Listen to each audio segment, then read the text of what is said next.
Good morning and welcome this morning to Trading Futures, another great webcast from Schwab Coaching. My name is Ben Watson. I'm an education coach and senior manager here at Charles Schwab. I'm joined out there in the chat by my good friend Connie Hill.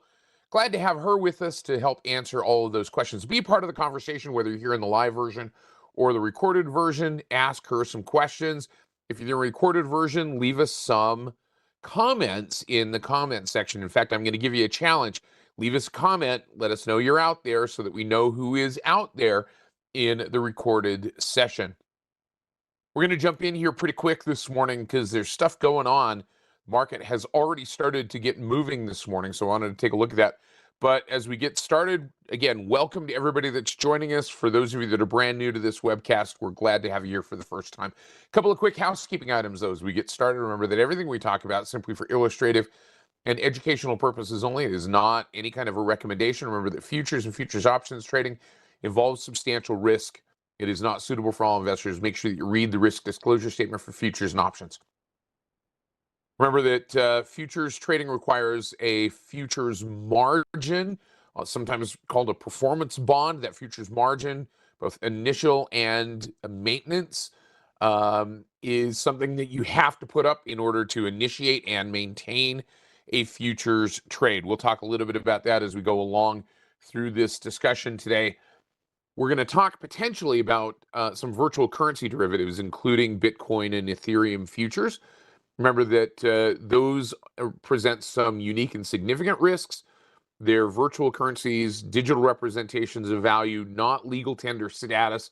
So there are some special risks there. But make sure you read the NFA and CFTC customer and investor advisories about those products so that you understand those products before you consider any options or any future strategy. We're going to be using the Thinkorswim desktop software platform, specifically the paper money version.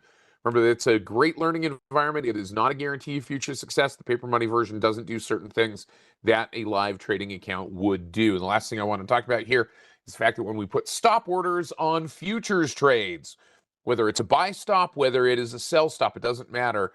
Those stop orders aren't guaranteed in execution, because any stop order, whether buy stop or sell stop, that sends out a market order, those are going to get worked as, by the exchange, an exchange designated limit order within a protection band or a protection range.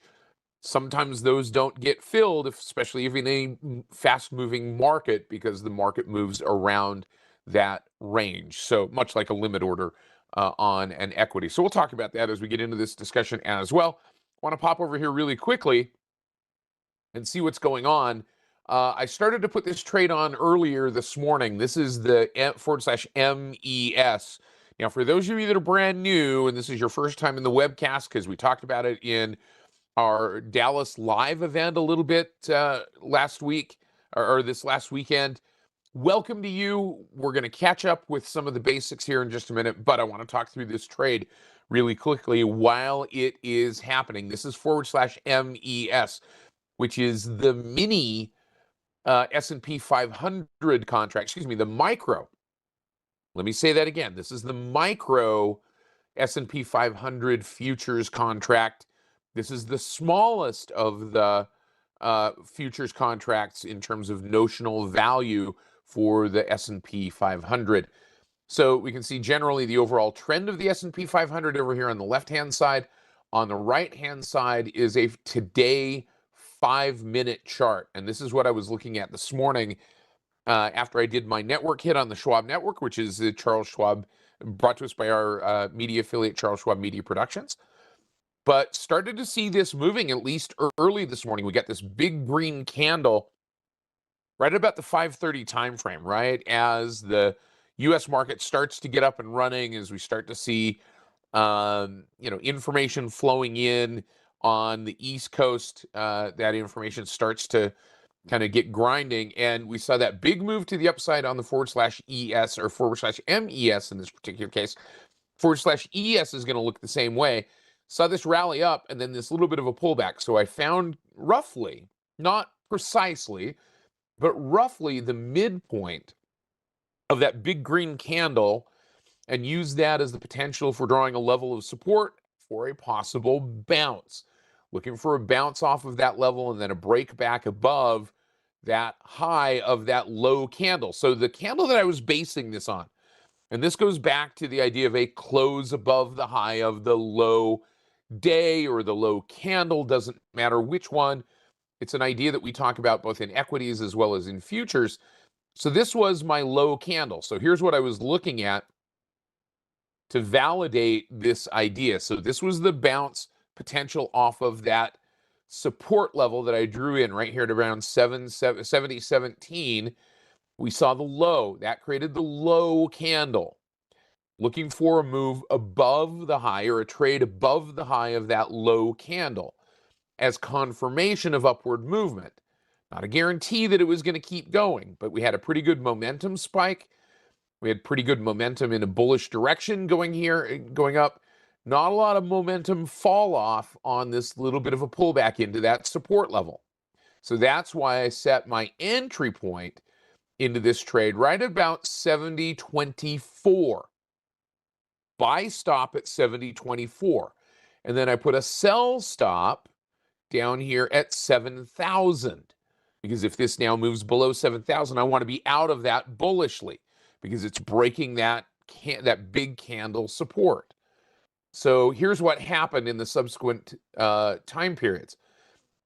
We saw a hammer-like doji candle right at that level of support, sometimes referred to as a dragonfly doji. Connie talks a lot about candlesticks. In fact, we've got a number of different webcasts that talk about what some of these candlesticks mean, but that's kind of a dragonfly doji candle at a level of support. It has some bullish implications. Not a guarantee. Got the bounce. Next candle, still no entry because we're not yet triggering above the high of that low candle. So next candle comes along, not yet triggering above the high of the low candle. Still waiting for confirmation because essentially this is still going sideways at this particular point. Now I get this candle right here that touches it. In fact, the high of that candle was 70.24.5, 70.24.5. My entry, I think, was at 70.24 even. So kind of right on that level. I was kind of splitting hairs at that point. So in fact, this was the candle at 7:10 Mountain Time, 6:10 Central, triggered that entry into the trade. So we got into the trade right there. Confirmation potentially of a move higher. Now, sometimes, and especially in an equities trading scenario, some traders may put a little bit of a buffer there and say, hey, you know what, I want to go another 20 cents or I want to go another dollar above that high of the low candle so that I've got some good, confident push to the upside. That it's in fact really breaking out. I put this a little bit tighter just because I was putting the numbers in there to get the trade put together. I did wake up I woke up about 4:30 a.m. Mountain Time this morning. By the way, speaking of waking up early, you guys get the opportunity to fill out the first feedback survey of the day. It's right there in the chat. Connie's pinned it up to the top of the page. Get on it early, fill it out, and let us know what you think about this particular webcast. We certainly appreciate that. Now, filled that entry right here, this candle into this candle, starting to make the move that was expected at that particular point, not guaranteed by any means. And then it broke above that, solidly above that kind of arbitrarily drawn resistance level, arbitrary off of the high of that low candle. Bull flag entry, hold entry. You've heard us talk about these a lot. If you want to learn more about them, there's some great webcasts out there that talk about close above the high of the low day or close above the high of the low candle, that type of idea.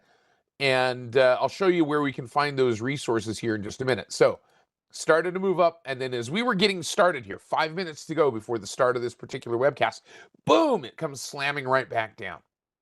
Now, there's a reason why I put the stop in this particular case down here at around the 7,000 mark instead of right off of this midpoint of the candle, because I wanted to give it a little bit of room as this cash market started to move to get back into that kind of flag bounce structure. So that initial volatility in the morning, I didn't want to get kicked out of the trade just breaking down through that level of support or that midpoint candle level of support. I wanted to give it a little bit of a buffer to the downside. So as we come along, it kind of dribbled below that level and then started to bounce once again. Now we've been kind of going sideways. It's lost a little bit of its momentum. So at least at the moment, not seeing some movement above this entry point. So we're underwater just a little bit here in this particular case. But now in this particular candle, this next current candle, this is starting to move to the upside. Now, when I put this trade on, I did not put a price target on this futures contract to get out of the trade. But that is something that certainly could be accomplished in terms of defining the potential gain in the trade, from this standpoint. Now, my good friend Rachel Dashiell teaches on Tuesdays, as a matter of fact, later today, teaches a webcast called Trading Price Patterns. Connie's taught this class before when it was Trading Flag Patterns. I taught it before when it was called Trading Flag Patterns. Now we've just kind of incorporated all of those price patterns into one particular webcast. But one of the aspects of trading price patterns like this is that in and of themselves, they give us a little bit of a measurement objective, right? A potential target for the trade. So if this was our flagpole, right, and we see that this flagpole, let's say the flagpole measurement that maybe we were using for this particular trade was from here up to here, and then this pullback was the flag portion, and then our entry comes on a break above there, getting above that high of the low day on that or high of the low candle on that close above the high of the low candle entry. What we might do is take this distance, and we'll call that the FP for the flagpole, right? And so we might take that distance and double it and put it up here on top to set a potential price target. So let's do that, just see where this goes to. I'm not going to set that price target as an exit in this particular case. I'm going to set it as an alert to let me know, hey, it's hit that. Now, remember that alerts don't guarantee that you're actually going to get the message. I don't know how many times, because it usually comes through an SMS or a text message. You can also have it send an email to you. I don't know about you, but I've had certain times where alerts have not come to me via text, or I've not seen the email. I've ignored texts, usually not from my wife because that gets me into trouble, but from my daughter when she wants to order more DoorDash. Those I ignore sometimes. But, an alert is not a guarantee that you're going to see it or that it's going to get to you. So don't rely on an alert to be an exit position. You could use pivots. Absolutely. Stay gold. Absolutely. That is certainly one way to accomplish this. I'm not a big fan of pivots, just my personal preference. But if you want to use pivots, pivots could certainly work in that particular case. And to be fair, using that midpoint of the candle is a pivot in this particular case. So I don't, Koala. We took that off, I think a couple of days ago. I'll have to go back and look and see when I took that trade off. Yeah, ignoring text. Yeah, for sure. All right, so let's do this. I'm going to kill those annotations really quick. And what I'm going to do is I'm just going to use my drawing tool, my line tool here, and I'm going to draw that distance. And it's just, using pivots is the same thing. And pivots is just breaking this down on a mathematical basis. I'm going to duplicate that line. I'm going to grab that line. I'm going to put it right up here on my entry point. Whoops. You know what I've got to do is I got to squish this down a little bit. Then we'll grab it and we'll put it right here on my entry point. And that would set my target potentially up here around that 761 level. Just if we're going to make that flat, we'll make that up there around that 761. So again, I'm not going to necessarily set an exit here, because if it goes to that level, then I want to be able to make that decision. So I'm going to set an alert. I'm going to probably be likely watching this throughout the day, But I'm going to right click right up here at that 761 level. And I'm going to create an alert. Single. So we'll create this alert that says, hey, let me know when this marks at or above that 761 level. And ring a bell, send me a text, let me know when that occurs, so that I can then take action on that scenario, either stay in the trade or take that trade off. And again, that's not going to be a guarantee. So what that does is that increases the potential risk in this trade that the price goes up and then comes back down, and I don't get out at a potential gain in the trade. But not getting out at a gain is worse perhaps than not getting out when you're taking a big loss, which is why I've actually placed that mechanical stop down here below the 7,000 level. Now remember, a stop is not going to be a guarantee either, because I placed this as a market-driven stop, or a stop market order, and that stop market order isn't going to guarantee that that order is going to execute. What that stop market order is going to do is it's going to say trigger this at the break of the 7,000 level, and then that's going to get worked as an exchange designated limit order. That exchange designated limit order, if the price of this instrument is gapping or moving quickly, there is the potential that it could move around that protection range designated by the exchange based on volatility, is changeable. That order might not fill. So when I say attention must be paid to futures trades, that's a very real thing. You need to pay attention to them and not ignore them or forget them. So that was the first one that I had out of the box this morning, was that potential bullish trade. Now it's starting to fade a little bit, to be fair. So I wouldn't be at all surprised from a trend direction standpoint, as this starts to get up and running, that maybe we see this come down and challenge and threaten perhaps that stop level. But it's still, for the most part, I mean, this is the first candle that's really broken below that midpoint of that big green candle, which, as many of you have pointed out, that is a pivot point level. That midpoint of a candle is oftentimes a support level that can be tested early in the morning, can be tested throughout the next day. If this were a daily candle, that midpoint would be potentially a level of support as well. Starting to see some negative momentum here on the MACD, pulling back just a little bit. But that's /MES. If I flip back over to the other chart, I want to just take a look at this really quickly and see what the characteristics are. Yeah, Sandip, looks like the S&P kind of stuck between the moon and New York City here. Yesterday's high and yesterday's closing price. But this micro contract, tick size is 0.25, tick value is 1.25, and the point value is $5. So the notional value is that $5 times this price right here. That gives us our notional value. Now, and you're right, we've got CPI coming up, so we may see some volatility here. So if I pop down here and I go to the futures tab, I can see what my initial margin is in this particular trade. We've talked a little bit about initial margin, especially as it has been increasing regarding things like silver contracts. So let's pop over here to our monitor tab and take a look over there and see what's going on. I think do we still have a silver trade? We don't still have a silver trade.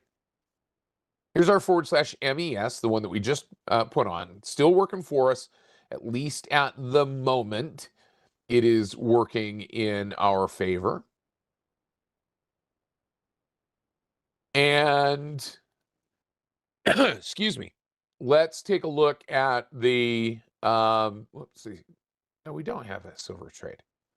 Thought we did. Maybe we don't. We do not have a silver trade anymore. We exited out of that silver trade. Let's take a look at that really quickly, because that has been moving fairly quickly. Let's pop back over here to the charts really quick. /SIL. We were looking at the 1,000 ounce silver contract, and it has definitely been moving higher. We traded it when it was down here in the $80 range. Let's take a look at this in the short term. So short term, this contract making a little bit of a bull flag type of pattern this morning. So that is potentially a tradable entry pattern from a technical analysis standpoint.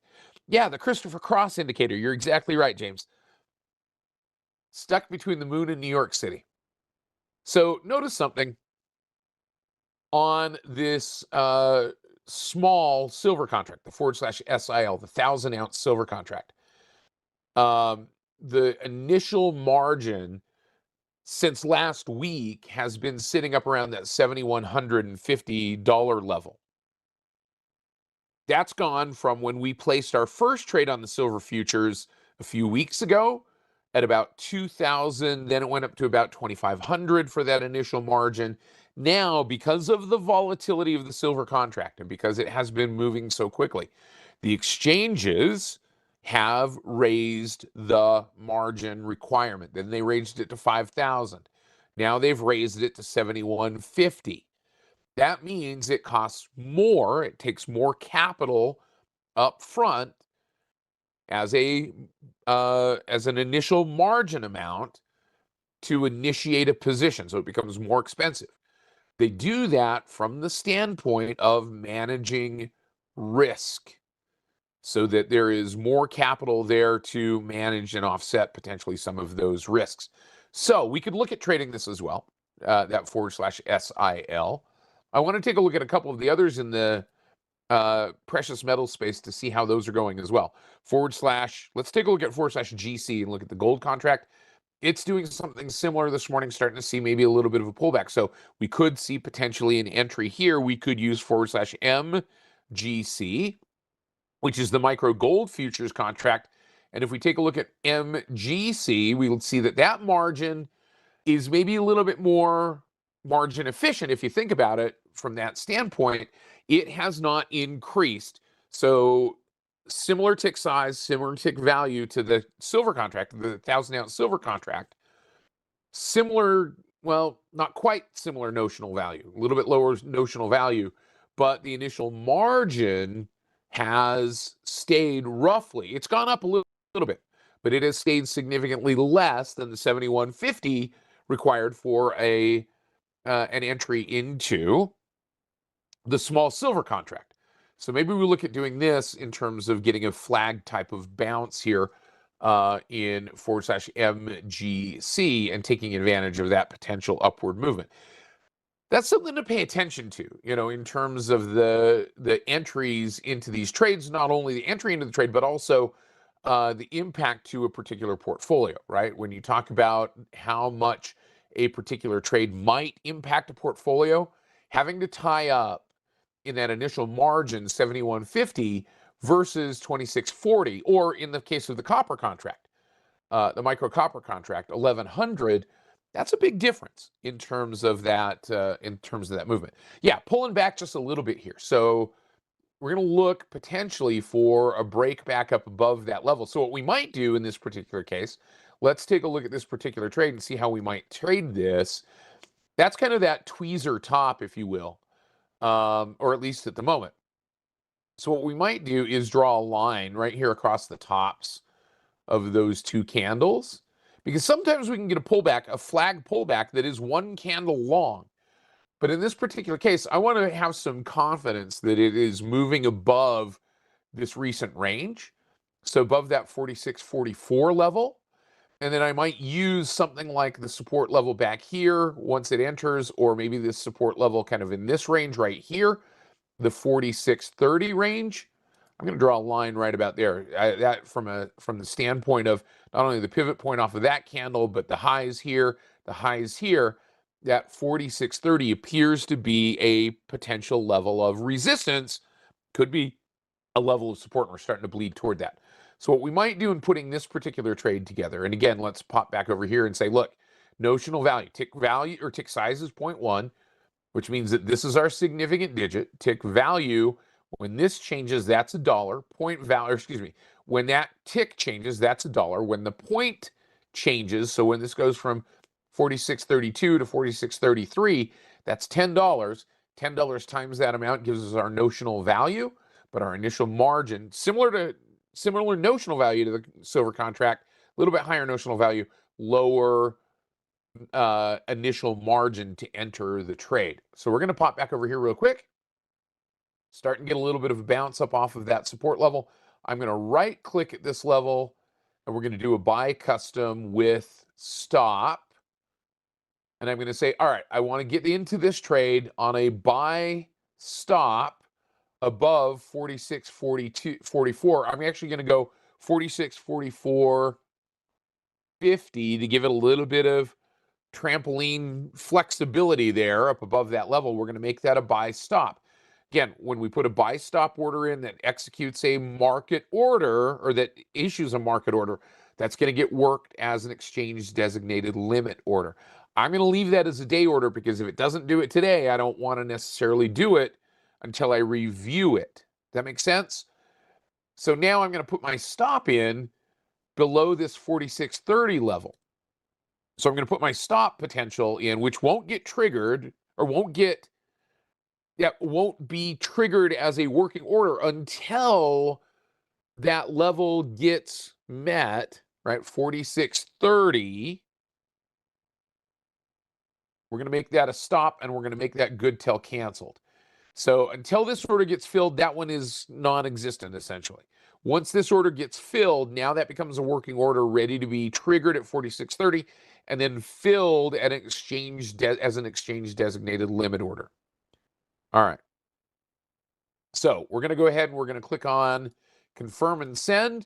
We're going to put this in our futures group and we're going to click on send and we're going to fire that order off. Now that's kind of queued up and ready to go. We can pop this in and we can say, all right, show orders on the chart. And now we can see what those orders look like. There's our order to entry. That's the green buy stop. Our order to exit, if it goes against us, is on this red sell stop. Now, Ken asked the question, where do we get that banner right here that shows the tick value? It is something that I've linked in the description of this page, but you know what? I'm feeling very nice today. And not that it's nice because you guys, I mean, come on, you guys are awesome for being here up early with me talking about some fun stuff. So what I'm going to do is I'm going to click on share and I'm going to share this study. And when I share this in the chat, you can put this in your own charts. Remember that these are not guaranteed as to time or accuracy. These are simply for illustrative and educational purposes only. So I'm going to share that. I'll also make sure that it is in the description of the page for this webcast so that you can, if you're watching this in the recorded version, you can grab that. Speaking of that, again, quick reminder, hit that survey, that feedback survey and fill that out so that we can, yeah,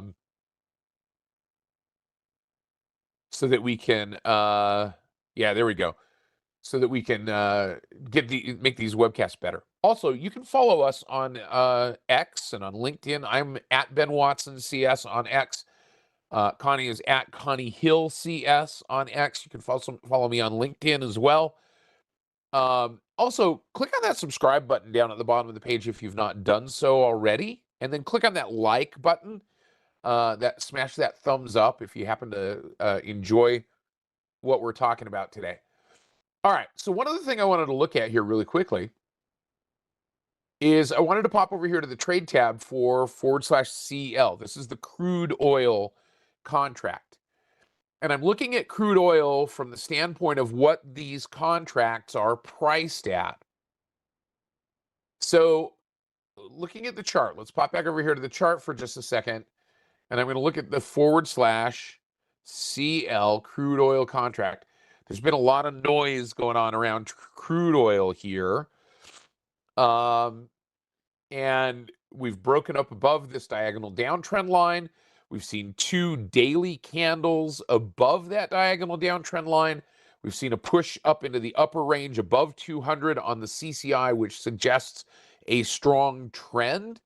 If we look at the short-term basis on crude, it's kind of giving us a big move to the upside today, and then that little bit of a kind of hammer candle potential flag bounce. So definitely some bullishness suggested technically in crude oil.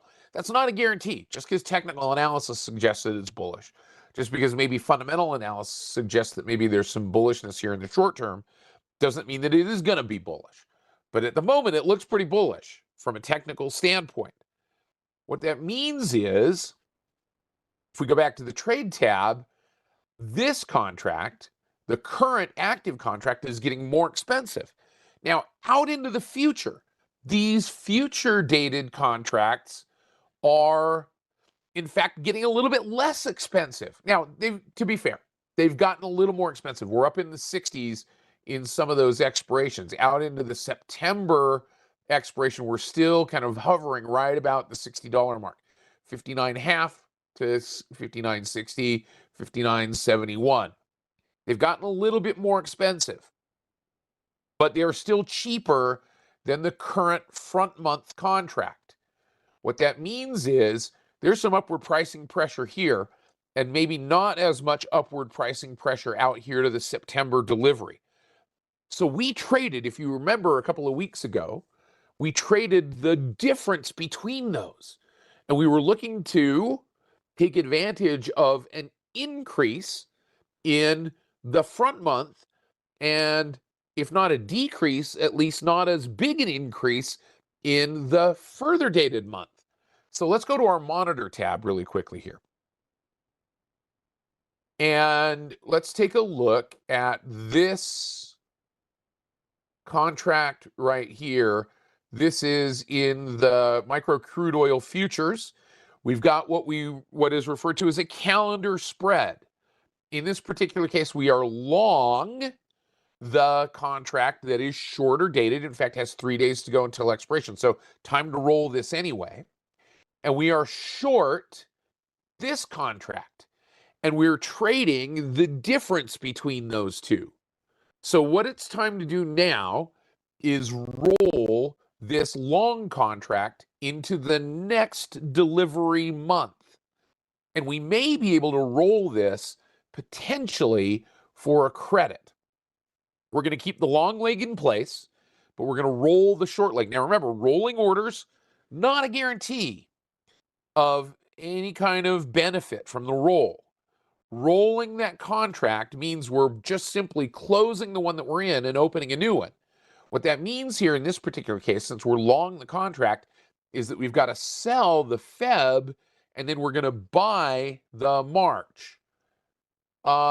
We just got stopped out of our ES trade. All right, well, that happens. And we're okay with that. It's okay to get stopped out of things. It's okay to take a loss based on what your opinion was, as long as that loss is defined, as long as that loss is managed, and you don't ride that loss to a much larger loss. All right, so we're going to manage this one. What we're going to do is we're going to sell this one back, and we're going to buy the March deliverable. So we can do that as a rolling order, which isn't a guarantee. It makes sure one of the things you have to have is liquidity in the target for the roll. So what I'm going to do is I'm going to right click and I'm going to create a rolling order, and we're going to essentially sell a futures calendar. But the futures calendar is going to be closing down one position and opening another one. So we're not going to end up with another calendar like we have here. We're going to end up with another long position in the next month's deliverable so that we continue this trade going. So we're going to create this rolling order to sell this futures calendar, which means that we're going to buy back the sell back the February, and we're going to buy the March. So I'm just going to go right here. Now, by default, the Thinkorswim platform rolls to the next available expiration or deliverable, but you can adjust that. So we're going to create this roll, and we're able to roll this for a little bit of a credit. If I can roll something and move out and keep the trade going and bring in a little bit of credit, great. If I have to pay for a roll, not so great. So I'm going to look at this roll. And again, it's going to depend upon the liquidity of both of these positions. Now, this roll, selling back the one that we are currently in, that's the Feb, buying the March, just so that we're clear. I'm going to click on confirm and send. Net, no impact to my buying power or my margin, because I'm already in the one position. I'm just opening another one. All I'm doing is accomplishing a roll. I'm not establishing a new position other than the new deliverable date. So I'm closing one and opening the next one. And I'm going to click on send, and we're going to fire that order off. And we'll see if we can get that roll. We may have to work it a little bit. And working it is okay to try to get to that. But that's kind of what we're trying to accomplish here is, and we got that futures roll. We rolled that for net credit in this particular case, 24 cents, which, cool, that's great. So now here's the position that we have. Now we've got 37 days in this long contract. Still more expensive than the backdated month. The calendar spread is still working in this particular case, still doing what we expect it to do and continuing to move forward in time here. So one other thing I wanted to look at really quickly, we've got just a few minutes left here, but it comes as a request from you in terms of some of the things that you wanted to see. I have a portfolio here in this particular account, and this portfolio is, let me unbeta weight this. This portfolio kind of has a broad cross section. I've got some healthcare and utilities. I don't have a lot of technology in here. I have one or two technology stocks in here. I have Nvidia, but I have some consumer discretionary. I have some consumer staples that were moving, just ripping higher yesterday. Consumer staples were. There's consumer staples in terms of the eggs, Calm, Cal-Maine. Anytime we look at any of these individual stock symbols, these are for illustrative and educational purposes only. But what I'm going to do to manage this portfolio is one of the other uses for futures contracts, and that is to provide kind of a big hammer of hedging protection. So if there's an idea, like we just saw in our, if we look at that /MES trade that we just got stopped out of on that long tail down here, if there's an idea that maybe there's some pressure downward on the market as a whole, maybe on the sectors that we're looking at or the sectors that we're trading that we've got individual stocks in, that maybe we could use a futures contract to offset some of that potential downside movement. Now that we're out of that long position, what we could do in this particular case is beta weight this portfolio, not necessarily to the SPX, but to the /ES. Or to the /MES, that micro E-mini contract. So notice something. I've got a column here labeled delta. And what that delta column does when I beta weight to a particular instrument is it changes all of those individual stock deltas from AbbVie deltas or Calm deltas or delta deltas. There you go. Say that a couple of times fast. Now you sound like a sorority. Delta, delta, delta. All right, so now it converts all of those deltas to /MES deltas. So we are exposed, we're long about 16 MES deltas. So what we could do is to reduce that a little bit by maybe about 30% in this particular case, 33%. If we were to take about a third of that exposure off, we could do that by going short one /MES contract.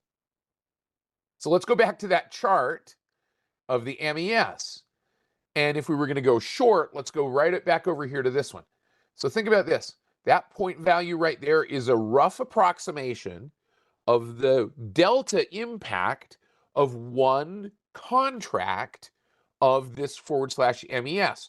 So if we sell it, we're going to strip out, we're going to offset about 5 MES deltas. If we, let me say that again. If we sell one contract of the /MES and we use that to offset potential downside movement in our stock portfolio, we're taking out of that equation about 5 MES deltas. We can, as a rough approximation, and it's not always exact, but rough approximation, that point value is going to give you an idea of the delta impact of a contract, of a futures contract, against those deltas of that particular instrument. So if we were to come back over here and we were to short if we were to just go short, let's go to the trade tab here for /MES. Let's close down our product depth, close down our option chain, and we were to just go short this contract. So we're going to click on the bid here, and we're just going to go short this contract. And where we're going to put this is in that stock portfolio so that we can see the impact. We're going to use this as a hedge. Now, a hedge is not designed necessarily to make money, because if you're making money on the hedge, you're losing money on whatever it is that you're hedging. And it's not designed to be on all the time. So hedge when it's appropriate. But if we click on confirm and send and we read through this order and we put this in our stocks group, our initial impact, that initial margin is 22.38. This is not without some potential cost or potential risk. This is using a big hammer to offset some of that risk. So we're going to go ahead and we're going to click on send, and we're going to fire that order off. And hopefully we'll get into this trade. We may have to work that a little bit. Let's see if we can work that just a little bit here. Right click on that, cancel replace. We'll open up that lock. We'll click on confirm and send, and we'll put it in that stocks group one more time, reading through the order, making sure that that's what we want it to do. Let's see if we can get that to fill. And now we sold that MES contract. Now, if we go back to our monitor tab, we've beta weighted it to the /MES, and we took off 5 MES deltas. We've reduced the sensitivity of this portfolio to the S&P 500 movement by about 30%. So by doing that, we've diminished also its bullish sensitivity. Hedges giveth and they taketh away. They give us downside protection, but they take away upside potential if we're hedging against downside movement. So that's something to think about. We're not going to necessarily keep that hedge on all the time. So that's where we are currently. That's what we've done. We've got our gold contract that has not yet filled. We got kicked out of that /MES bullish trade, and we've successfully accomplished rolling for a credit on our /MCL, our crude oil, September, which is now March, September. Sounds like we're talking about a weird kind of dating relationship, but March, September futures calendar spread. Do me a favor, fill out that feedback survey, click on that subscribe button, follow us on social media. Let me give you some additional resources here really quickly. So if you want to come back over here and you want to learn more about trading futures, go to schwab.com/futures. If you want to learn more about trading futures and about a specific topic, come right here to the Trader Talks webcast page and type in the word futures. And you're going to get not only the playlist for this Trading Futures webcast, but you're going to see all of those individual webcasts that talk about futures. Harry, where do you start learning about futures systematically? Go right here to the futures, schwab.com/futures, and click on this box right here. Start learning about futures. You asked, I delivered. Where do you start learning about it? Bing, right there. And then if you want to join us out on the road, come out and join us for our in-person events. We've got a bunch of in-person events coming up. As a matter of fact, we were just in Dallas. We're going to be in Bellevue, Washington, Seattle, essentially, coming up the end of this month. Then we're going to be in Sacramento, someplace we haven't been in years. Then we're going to be down in San Diego doing a market drive. But for those of you that want to learn a little bit more about futures and advanced options, we're going to be back in Dallas in mid-April. This Advanced Options Strategies 2-day workshop has a futures section in it as well, so you can learn it live. We'll talk a little bit about it there as well, but we hope that you will join us for all of those. Thanks, guys. Thank you, everybody, for joining me today. My thanks to Connie Hill for being there in the chat to help answer your questions. My thanks to our great production staff, Gabe and Andrew, and our phenomenal, wonderful reviewers, Mindy, Nikki, and everybody else on that side that takes care of us and keeps us within the navigational buoys. Guys, we'll see you again next Tuesday. Take care, everybody. Bye-bye.